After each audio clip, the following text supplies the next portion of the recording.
पूर्ण परमात्मा कबीर परमेश्वर अपने सतलोक को छोड़कर यहाँ इस मृतलोक में आते हैं और काल भगवान ने अपने दूतों के द्वारा, अपने संदेशवाहक गुरुओं के द्वारा उल्टा ज्ञान प्रचार करवा रखा होता है। ये काल भगवान नहीं चाहता कि इस प्राणी को यथार्थ भक्ति का ज्ञान हो, इसको सतलोक के बारे में पता लगे, और ये नहीं चाहता कि मेरी क्रियाओं का जो मैं ये इनको उत्पन्न कर रहा हूँ फिर मार रहा हूँ, ये ज्ञान ना हो जाए। उसको परमात्मा कबीर परमेश्वर आकर ही हमें बताते हैं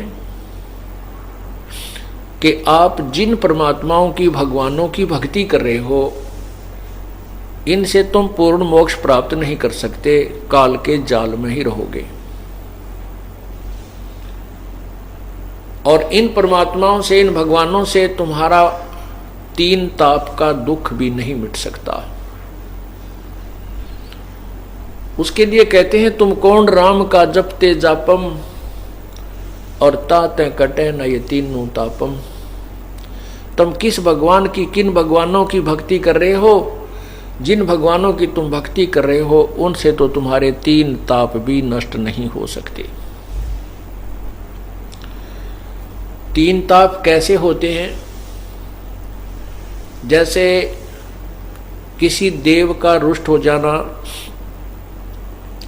किसी के द्वारा जादू जंतर करके, किसी के द्वारा तांत्रिक विद्या करके किसी को प्रभावित किया होता है, किसी पर कुछ कर रखा होता है, जंतर मंतर किया हुआ होता है, या किसी ने कोई श्राप किसी को दे दिया है, तो उसको ये 3 लोक के भगवान ब्रह्मा, श्री ब्रह्मा जी, श्री विष्णु, श्री शिव जी तथा ब्रह्म व परब्रह्म तक नहीं समाप्त कर सकते।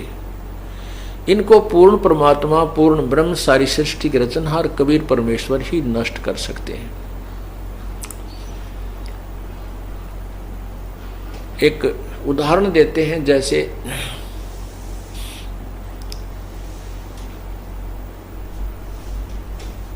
एक समय दुर्वासा जी ने यादव कुल को श्राप दे दिया कि तुम्हारा अंत होगा, तुम्हारा कुल नष्ट हो जाएगा। कैसे?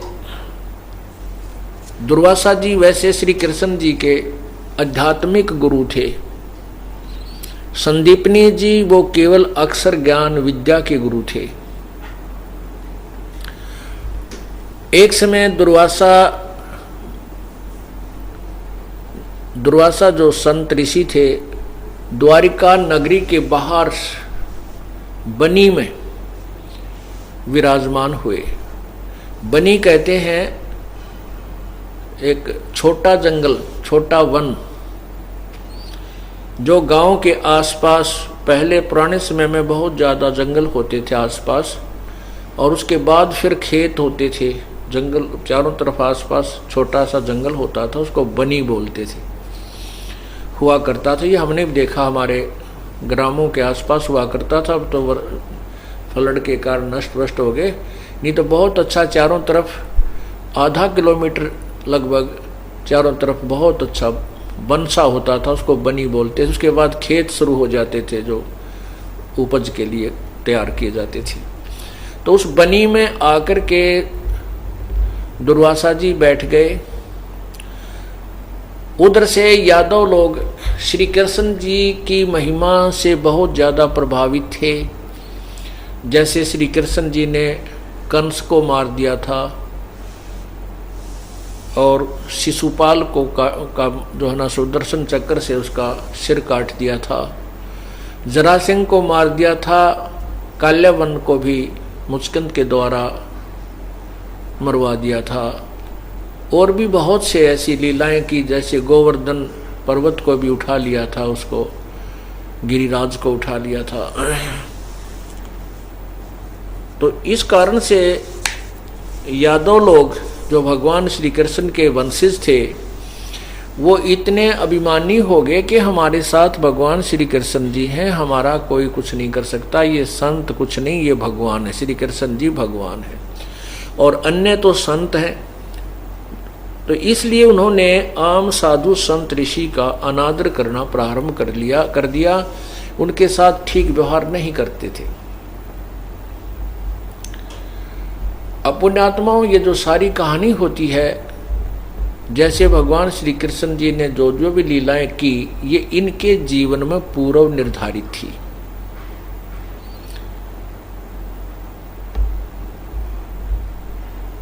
अब ये केवल उतना ही किया जा करते हैं जितना इनको वहां से जब अवतार बनाकर भेजा जाता है, इनके जीवन में लिखा जाता है कि तुम ये कार्य करने हैं। इससे कम ज्यादा ये नहीं कर सकते, ये इनके जीवन में प्रारब्ध में लिखा होता है और उनकी लीला भी परमात्मा ही करता है, वही आकर के इनको शक्ति देता है, तब वो कुछ कर पाते हैं। पूर्ण परमात्मा कबीर जी। अब आप पूरा उदाहरण देता हूं आपको। तो दुर्वासा जी वहां आकर बनी में बैठे थे, कई दिन रुक जाते थे, अपना भजन साधन कर रहे थे। उधर से द्वारका वासियों को पता चला कि एक सिद्ध पुरुष दुर्वासा जी आए हैं और दुर्वासा जी के विषय में एक ये आम कहावत थी कि ये भूत भविष्य और वर्तमान के सब जानता है, अर्थात आगे पीछे का बता देता है। अब वहां द्वारका के कुछ जवान व्यक्तियों ने, बच्चों ने कुछ ऐसा उत्पात सुझा के दुर्वासा जी की परीक्षा लेते हैं कि ये भूत भविष्य की कुछ जानता भी है या वैसे ही ये प्रसिद्धि प्राप्त है। तो भगवान श्री कृष्ण के पुत्र प्रद्युम्न को एक लड़की, जो गर्भवती लड़की का एक स्वांग बनाया, उसके पेट पर एक छोटा सा लोहे का कड़ाहा बांध दिया।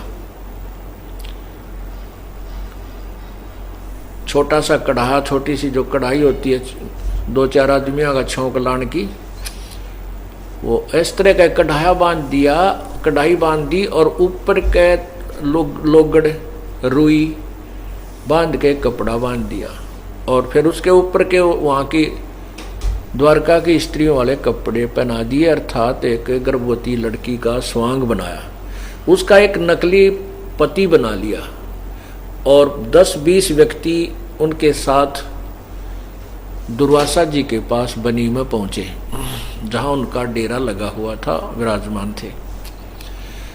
तो वहां जाकर के उन व्यक्तियों ने कहा कि हे ऋषिवर, आपके विषय में सुना है कि आप तीनों काल के जानते हो, ये इसका पति है, इनको बहुत वर्ष उपरांत परमात्मा ने दया बख्शी है, अर्थात शादी के 10-12 वर्ष के बाद अब इनको गर्भ रहा है, कोई आस हुई है और ये इतने उतावले हो रहे हैं कि हमें ये पता लगे कि हमारे गर्भ में लड़का है या लड़की।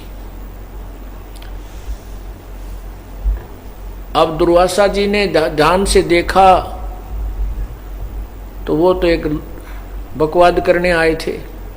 तब दुर्वासा जी ने उनको गुस्से में आकर कहा, क्रोध में आकर कहा कि ये बताओ इसको क्या होगा, इससे, इस गर्भ से तुम्हारा यादव कुल का सर्वनाश होगा, यादव कुल नष्ट होगा। अब ऐसा कहकर के दुर्वासा जी का बहुत भयंकर रूप हो गया। तो वो बच्चे थे, भाग लिए वहां, अगे तो भाई बात बिगड़ गई, कहीं तुम न और ना शराब स्वरूप दे, चलो